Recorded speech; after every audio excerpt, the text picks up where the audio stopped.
자, 지금 뭐 KBS 사장이 뭐 이렇게 통합징수 그대로 유지하면 자기가 사표 내겠다 이런 뉴스가 나왔다고 그랬잖아요. 그러면 그게 이제 본질이거든요. 자기의 입맛에 이 정권의 입맛에 맞는 사장을 시키겠다는 뜻 아니에요. 그러면은 통합징수가 아니 분리징수 포기하는 겁니까? 보수 사장이 하면 분리징수 포기하고 진보 사장이 하면 분리징수 통합징수 안 되고 이런 정책이 어디 있습니까? 어떻게 됐건 네. 계속해서 노조, 네. 시민단체, 방송 장악을 위한 탄압이 계속되는 것은 네.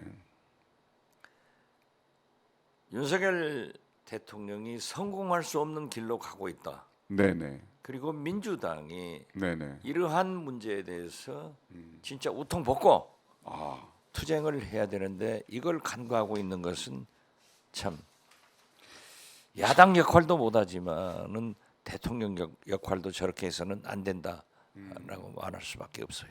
그 여태까지 이제 민주당 비판을 굉장히 자제하시더니 오늘은 조금 그래서 그거는 조금 이따 하시고 노조 문제 나왔으니까 그런데요. 이제 이 윤석열 정부의 3대 개혁이 있잖아요. 그렇죠. 노동개혁, 교육개혁, 연금개혁. 그런데 노동개혁은 이미 69시간제에서 꺾였어요.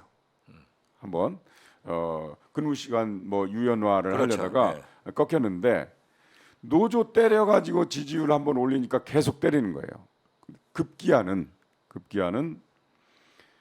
역대 정권에서 한국노총은 민주노총과 다르게 진보가 됐던 보수 정권이 됐던 협조를 해왔습니다. 그렇죠.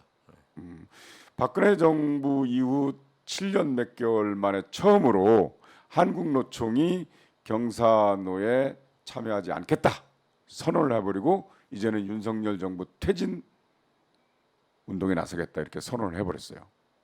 그것이 때리는데도 정도가 있지 피 터지게 때렸잖아요. 그 얼굴 진짜 볼 수가 없더라고요. 그래서 우리 오마이 TV에서는요 모자이크를 해가지고 낼까 하다가 그것도 차마 못 냈어요. 그 정도로. 그런데 그 사실은 지금 노동부 장관도 이정식 노동부 장관도 한국노총 사무총장 출신이거든요. 그렇죠. 그래서 계속 대화는 해왔대요. 그리고 6월 1일 날 하려고 했어요. 그런데 그 사건이 터졌어요. 그래서 결국 모든 정부에 협조를 해왔던 한국노총마저도 협조 안 하기로 이렇게 했는데 사실은 윤석열 정부의 노동개혁이라는 게 민주노총과 한국노총을 갈라치게 하려는 전략이었거든요. 근데 이제 통합이 돼버렸어요. 아니 통합이 아니라 같이 다시 뭉쳐버렸죠. 민주노총과 한국노총이 이렇게 뭉치는 예가 없거든요. 전략 미스죠. 그러니까 노조도 네네. 개혁할 부분은 해야 됩니다. 당연하죠. 그렇기 때문에 그 개혁을 받아들여야 되고 네. 또 그 정부 보조금에 대한 투명성을 보장해야 되고 네. 하는 것은 협력할 것은 해야죠. 네네. 그렇지만은 어떻게 됐든 그런 그 폭력을 가해 가지고 노동자가 그렇게 피를 흘리고 네네. 또 얼마 전에는 오랜만에 진짜 오랜만에 분신 자살 소동이 나고 하는 것은 우리 노동 현장이 그만큼 그렇습니다. 어렵다는 거 아니에요. 어렵죠. 네. 그런데 이제 시민단체로도 옮겨갔잖아요. 네, 네.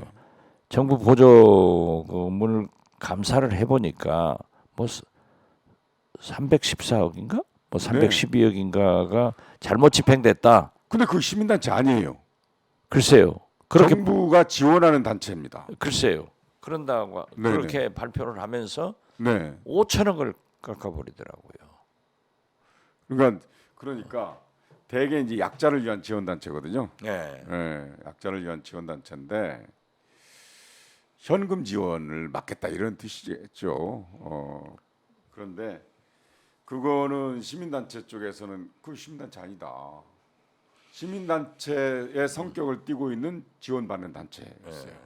근데 참여연대라든가 무슨 경실련이라든가 이런 시민단체는 또 다르잖아요. 그렇죠. 회비로 운영하는 단체고. 그런데 그렇게 좌표 찍어서 국민으로 하여금 반감을 갖게 하도록 하는 그런 전략이잖아요. 그게 되게 이제 언론처럼 막 비판하고 막 그러니까. 근데 그걸 갖다가 시민단체 이렇게 뭉뚱그려서 얘기하니까 그렇지 않은 시민단체까지도 도매금으로 욕먹는 그런 건데요. 그 이제 그건 그렇게 하고요. 후쿠시마로 넘어가죠. 아니 시장님께서는 항상 예, 바보야 문제는 경제야 그랬잖아요. 그렇죠. 클린턴 대통령의 말을 지금도 예, 이렇게 쓰시는데 그건 맞는 것 같아요. 문제. 그런데 지난 3, 4, 5월 달에 애플, 테슬라, 스타벅스, 인텔, GM, JP 모건 이 회장이나 대표들이 다 중국 갔어요. 다 중국으로 뛰어가죠. 그거 뭐하러 갔을까요? 심지어 네. 지금 블링컨 네네. 미 국무장관도 중국과 조만간 만납니다. 조만간 회담하겠다고요. 네네. 기다리고 있어요. 그러니까. 우리만 네. 못하는 거예요. 왜 못하냐? 네. 미국 눈치를 보고요. 네. 블링컨이 그래서 조만간 중국에 가가지고 시진핑도 만날 수도 있다. 이렇게 그렇죠. 블룸버그 통신 예, 보도를 예. 했고요.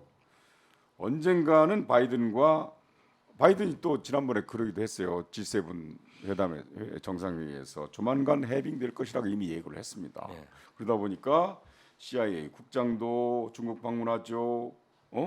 그다음에 지난달에는 제이크 설리번이 그 오스트리아 빈에서 왕이하고 만났거든요.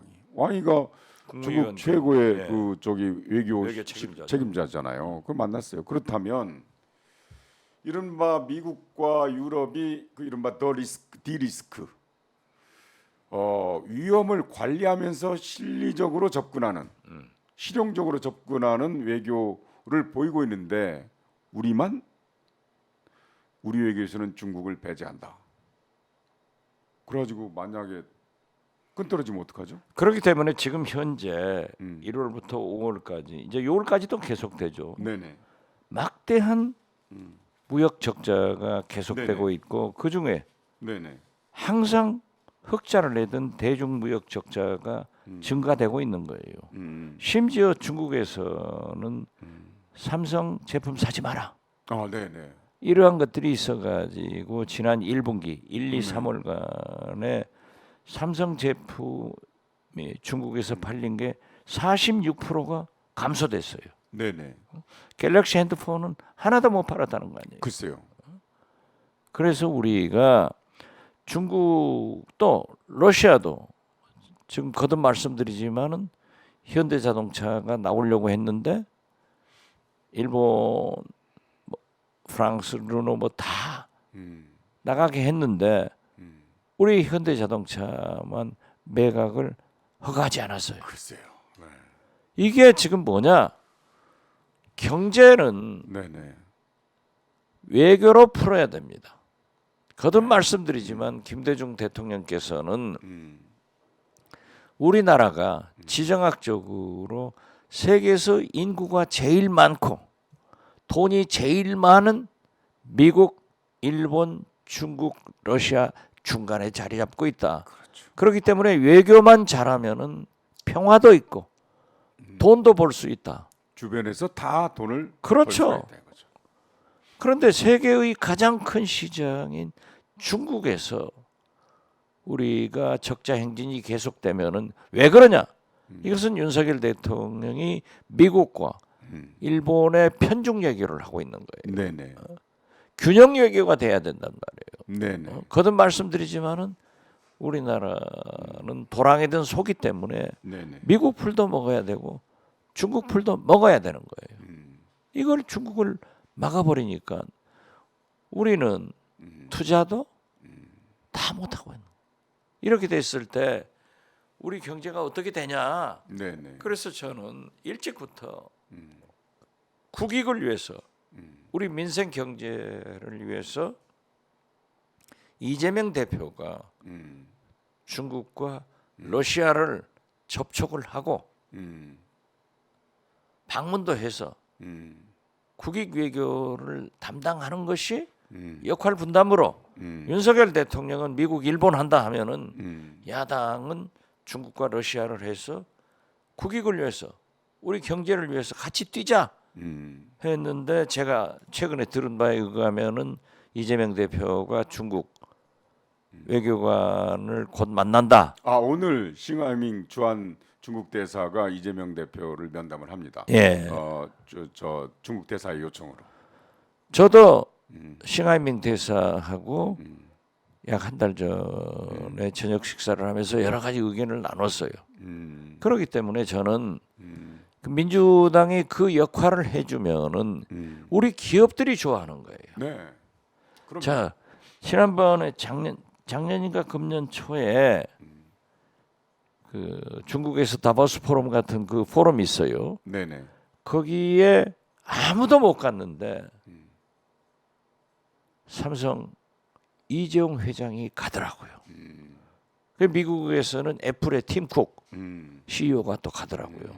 그런 거 보면은 기업은 정부에서 조금만 터주면은 그렇습니다. 할 수 있어요. 그러니까 이제 삼성의 이재용 회장이나 SK의 최태원 회장도 중국을 갔다 왔는데 살짝 조용히 갔다 왔어요. 예. 눈치 보느라고. 그걸 외교가 터줘야 되는 거 아닙니까? 터줘야죠. 당당하게 그야말로 자유시장 경제를 외쳤다면 기업이 자유롭게 활동할 수 있도록 외교적으로 만들어줘야죠 여건을. 네.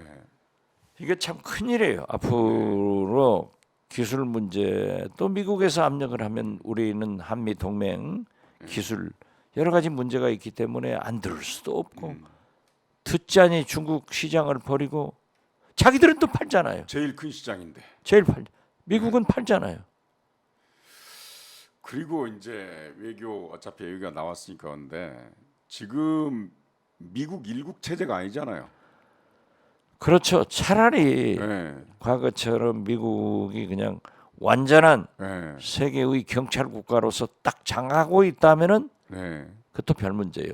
그렇지만은 지금은 신냉전 체제라고 그러죠. 다국화 특히 중국이 이렇게 막 일어서니까. 중국이 원체 강하기 때문에 네. 또 브릭스라고 해서 브라질, 러시아, 심지어 인도, 사우디 뭐 예. 인도는 본래 그렇지만 사우디 뭐 이런 나라들이 가입 신청을 했대요. 또 그렇다면 거기에서도 한 블럭이 만들어지고 다 그런데 이게 어떻게 될지 모르겠습니다. 좀 잘해야 될 텐데. 이 안보상 문제도 중국의 역할이 가장 큰 거예요. 그렇죠. 북한 견제했죠. 제가 늘 과거에. 주장을 했는데 이번에 반기문 유엔 사무총장도 연설을 통해서 그렇더라고요. 북한의 핵, 북한을 움직일 나라는 세계에서 유일하게 중국밖에 없다. 그렇죠. 시진핑 주석이 김정은을 움직일 수 있는 게 유엔 안보리 제재를 북한이 성실하게 그대로 이행한다고 하면은 3일만 생풀 표명이나 원유 등 중국이 북한에 공급하지 않으면은 손들어요. 이런 파워를 중국이 가지고 있는데 우리가 상업적으로도 그렇지만은 안보적으로도 중국의 활용이 굉장히 크다. 그렇죠. 그렇기 때문에 저는 오늘 이재명 대표가 싱하이밍 대사와 만나서 좋은 방향으로 얘기가 됐으면 좋겠다. 그래서 윤석열 대통령이 하지 못하는 그러한 중국 러시아 외교를 야당이 국정을 함께하는 동반자로서 또 국민을 위해서 경제를 위해서 국익을 위해서 나설 수 있지 않을까 그렇게 생각합니다.